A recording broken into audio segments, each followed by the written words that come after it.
어제 우리는 창조의 신앙과 지혜의 관계에 대해서 살펴봤습니다. 하나님께서 천지를 창조하신 다음에 주신 창조의 언약이 있죠. 생육하고 번성하고 충만하라. 가나안 땅 들어가시기 전에도 창세기에 나오는 이 언약을 하나님께서 다시 한번 재확인시켜 주셨습니다. 이것은 누구든지 하나님을 나의 창조주로, 나의 구주로 고백하며 사는 자마다 하나님께서 복을 주시겠다는 약속의 말씀인 줄 우리가 기억하기를 원합니다. 오늘 이 말씀은 그러면 창조의 신앙으로 사는 사람, 하나님께서 그 인생의 곳간에 가득 귀한 것으로 채워주실 그 사람은 과연 삶을 어떻게 사는가, 그것을 우리에게 말씀해 줍니다. 하나님께서 그 인생의 곳간을 채워주시는 사람, 그 삶의 모습을 성경은 이렇게 말합니다. 32절, 33절 같이 한번 읽어보시겠습니다. 아들들아 이제 내게 들으라. 내 도를 지키는 자가 복이 있느니라. 훈계를 들어서 지혜를 얻으라. 그것을 버리지 말라. 아멘. 하나님의 말씀을 듣고 지키는 자, 그가 복이 있다는 거예요. 훈계를 들어서 지혜를 얻어야 인생에 참 복이 임한다, 그거죠. 독서삼도라는 말이 있습니다. 독서삼도. 책을 볼 때, 공부를 할 때 눈으로 보는 안도가 있고, 그리고 입으로 잘 읽는 구도가 있고, 읽고 그리고 보고, 그래서 마음으로 잘 이해해서 자기 마음에 새기는 심도가 있습니다. 눈으로 잘 보고 입으로 잘 읽고 마음에 새기고 이해해야지만 공부가 자기 것이 된다 하는 말이에요.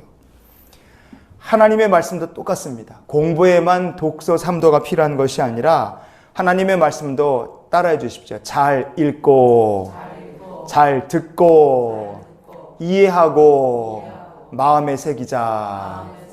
아멘. 여러분, 그러면 그 말씀이 우리의 영의 양식이 되고 우리 평생에 하나님 주실 축복이 될 줄 믿으시기 바랍니다. 34절 말씀이 바로 그겁니다. 읽어보시겠습니다. 누구든지 내게 들으며 날마다 내 문 곁에서 기다리며 문설주 옆에서 기다리는 자는 복이 있나니. 아멘.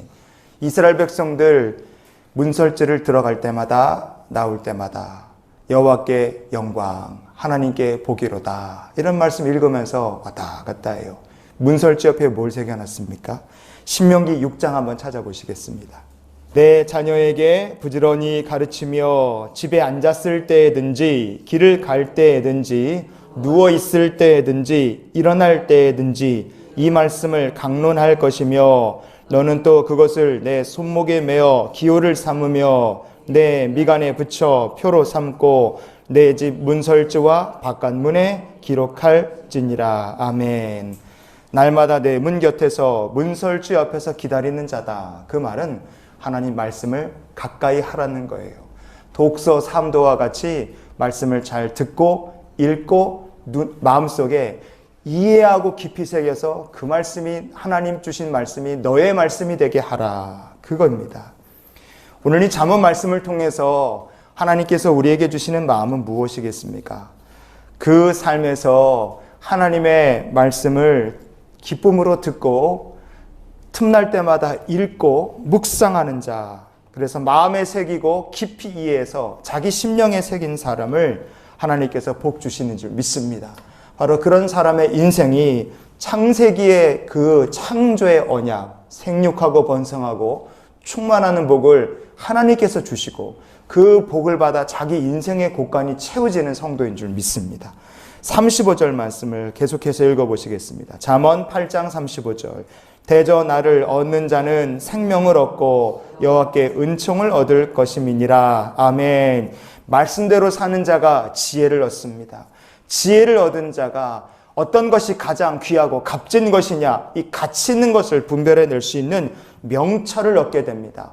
명철을 얻으면 우리가 무엇을 판단할 수 있게 됩니까? 이 세상과 하나님 사이에 어떤 것이 더 귀한가? 세상의 부귀와 복의 근원 되시는 하나님 사이에서 어떤 것이 더 귀한 것인가, 값진 것인가를 선택하게 돼요. 그래서 세상과 하나님 사이에서 하나님을 택한 자, 그 하나님을 택한 자에게 하나님께서 생명을 얻게 해주시고 은총을 입혀주신다는 말씀이에요. 에스겔서 33장 15절을 한번 찾아보시겠습니다. 생명의 율례를 지켜 행하여 죄악을 범하지 아니하면 그가 반드시 살고 죽지 아니할지니라. 아멘. 연필 있으신 분들은 거기다가 생명의 율례, 거기다가 동그라미를 한번 쳐보세요. 하나님의 말씀을 에스겔 선지자를 통해 하나님께서 뭐라고 말씀하셨냐면 율법은 그냥 법이 아니라는 거예요. 율법은 생명의 율례다 그러셨어요. 하나님의 말씀의 법은 이게 내 생명이구나. 이거 내가 반드시 지켜야 되는 것이구나. 억지가 아니라 내게 너무나 중요하기 때문에 우리가 지키는 거예요.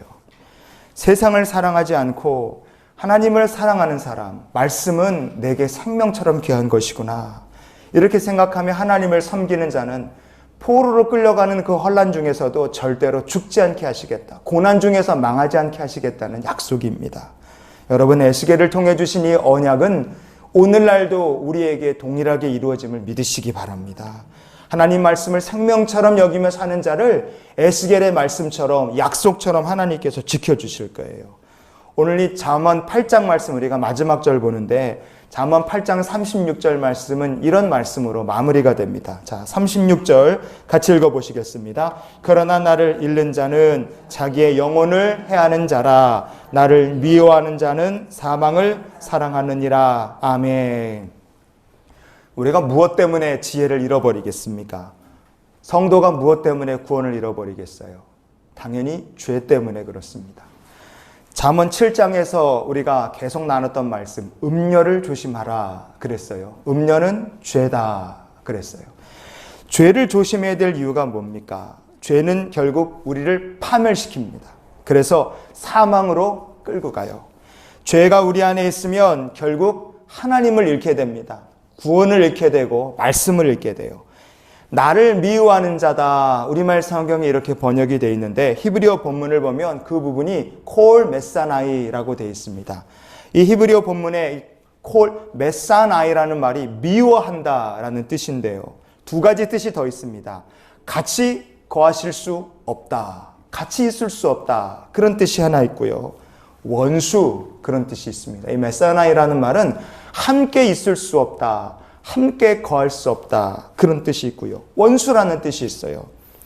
예수님을 믿으면 성령께서 우리 심령에 임하십니다. 그래서 우리의 심령을 뭐로 삼으세요? 하나님의 거룩한 성전 삼으십니다. 하나님께서 우리 안에 같이 거하시기 때문에 성령의 인도하심을 받아요. 그래서 생명길을 걸어가고 구원문에 이르게 됩니다. 그런데 만약에 어떤 사람이 죄를 버리질 못해요. 계속 죄의 길을 갑니다. 그러면 누가 함께 거하실 수 없습니까? 성령께서 함께 거하실 수 없어요. 그러면 그 사람은 결국 죄 가운데 거하다가 하나님의 원수로 지내다가 마지막에 가서 지옥 심판으로 떨어지고 만다 이거예요. 사망길을 좋아하다가 사망길로 가게 되어 있습니다. 이 8장 전체 말씀에서 하나님께서 주실 말씀으로 사는 자에게 주실 축복의 약속들이 쫙 나열되어 있어요. 지혜가 찾고 있기 때문에 그 지혜의 부름에 응답해야 됩니다. 그러나 죄를 사랑해서 죄를 버리지 못하면 결국에 가서는 그가 사망길로 떨어질 수밖에 없습니다. 하나님께서 주시는 창조의 약속 그리고 그 인생의 고간을 하나님께서 충만한 축복으로 채워주실 자는 어떻게 살아야 되는가? 삶의 모습이 어떻게 되느냐? 오늘 말씀처럼 하나님의 말씀을 잘 읽고 잘 듣고 마음속에 잘 심도 있게 마음속에 새기고 그 말씀을 이해하고 그 말씀을 의지해서 세상 살아가는 성도가 될 수 있기를 주님의 이름으로 축복을 드립니다. 기도하시겠습니다.